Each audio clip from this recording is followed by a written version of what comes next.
Republican Senator Ben Sasse right now. He's come to us from Nebraska this morning. Senator Sasse, thank you for joining us this morning. You just heard Senator Klobuchar talk about Judge Gorsuch there. Do you believe he's a mainstream candidate? Judge Gorsuch is a rock star, and I applaud the president for this pick. This is the kind of guy that the founders envisioned serving as a judge. He affirms the three branches of government and wants to defend individual rights and uphold the Constitution. Everybody across the political spectrum should celebrate him. Is it going to come to the nuclear option, and would you support changing the Senate rules? I really think those conversations are premature. I don't know why people would be questioning Gorsuch. If you start reading his opinions, as I've been doing the last 3 weeks, he's the kind of guy who I'm sure, late at night when he gets home from his chambers and takes off his robe, he probably has personal political views. But reading his opinions, I can't figure out what they are. He knows what a judge's job is, and he wants to defend the Constitution, and he's not trying to be a super legislator. So I think it's premature to process fights when I think people across the political spectrum should be excited about this judge when they read his opinions. Confident he'll be confirmed? I think he will.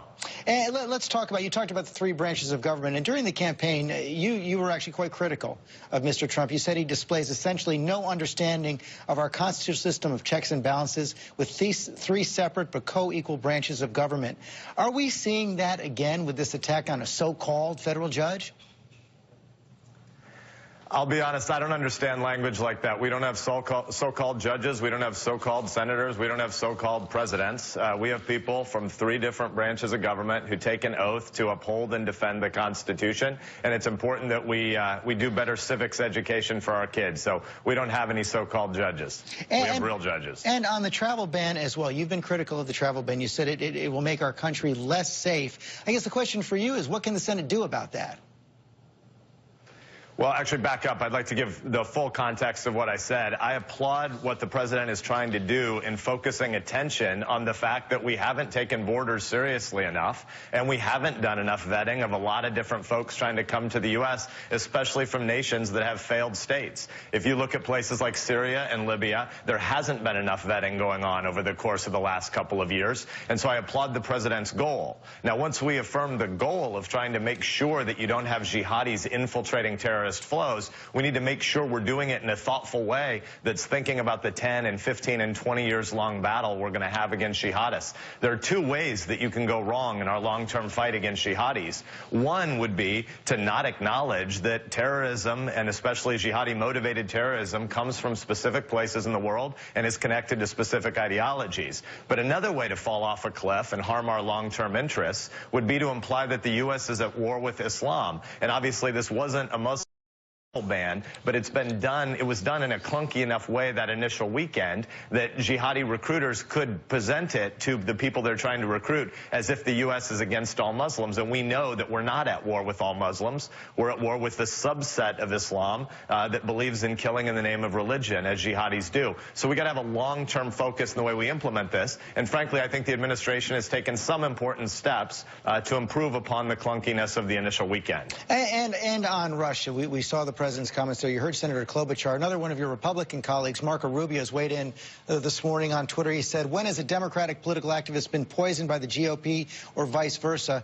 We are not the same as Putin. That was signed to MR Marco Rubio. Your response to the president?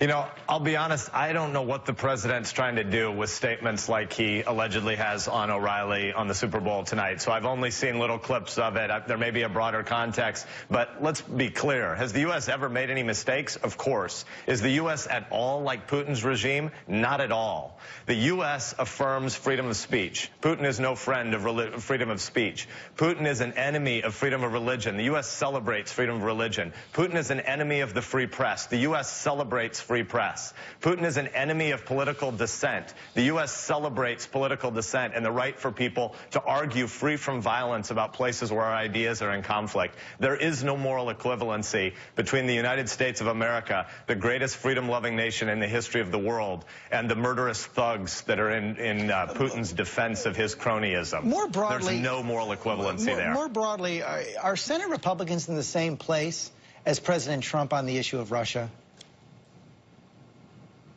I don't understand what the president's position is on Russia, but I can tell you what my position is on Russia. Russia is a great danger to a lot. And Putin has as one of his core objectives fracturing NATO, which is one of the greatest military alliances in the history of the world. And so Putin is a mess. He's committed all sorts of murderous thuggery. And I am opposed to the way Putin conducts himself in world affairs. And I hope that the president also wants to show moral leadership about this issue. On spending, on the issue of spending, you've often warned that the U.S. is on a path towards a Greek-style debt crisis and that health entitlements are the single greatest culprit. President Obama has vowed not to touch Medicare. Can you support a budget that increases the debt or the debt and deficits that does not touch Medicare? Let's have a long-term conversation about what's actually wrong. Because when you go to town halls, when I do town halls across Nebraska, lots of our folks know the $19 or $20 trillion number. That's the publicly held bond debt number. But the real number of the U.S.'s obligations, unfunded obligations that we're passing on to our future generations, is more like $70 to $75 trillion. The vast majority of that is health entitlements. Medicare, Obamacare, Medicaid, there's also Social Security, interest on the debt. But fundamentally, health entitlements are the thing that will bankrupt our kids. We need to fix that for the long term. We obviously have to honor the commitments that have been made to the people who are already retired or near the retirement age. But we need to tell the truth about the fact that when we set the retirement age at age 65 in this country, life expectancy was only 62. Now it's about 80. My 5-year-old kid running around here in the background getting ready for church this morning has a 50-50 statistical probability of living to age 100. He's not going to retire at age 65 and play 35 years of middle-class entitlement golf.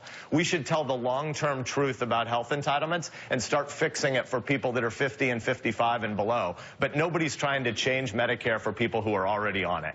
And final question. You've been so critical of the campaign, and you wrote in Mike Pence for president. From what you've seen over the first 2 weeks, has that increased your confidence in the president's leadership? You know, frankly, I don't think we do a great job in this country anymore of distinguishing between campaigns and governance. We live in an environment that's all campaign all the time, and it's helpful now that we've moved beyond a campaign and an election to get into a governance posture. And my position is this: the president is the president, and every American, regardless of who you voted for, if you voted for Donald Trump, Hillary Clinton, Donald Duck, I don't really care. We should all hope that the president does a good job, that he's surrounded by wise counselors, that he advances U.S. interests, and we should vigorously debate policy differences. We have too much all or nothing in American politics. People think if they voted for somebody, they should reflexively defend everything they do or say, and if you voted against somebody, you should just as reflexively oppose everything they do or say. It's not very helpful. What's more constructive for our kids is to go on a case-by-case basis, evaluating particular policies. When the president does something great, like he did in nominating Neil Gorsuch, absolute rock star, I'm going to applaud him and salute it, celebrate it, and try to campaign hard for Gorsuch to get confirmed. On the other hand, when there are places where we differ, not just with this president, but with future presidents, we should have more vigorous debate. In the American constitutional system of 3 different branches, conflict, and I mean that peaceful, vigorous debate, it's a feature of our system, not a bug. We need less all or winner-take-all politics. Senator Sasse, thanks for joining us this morning.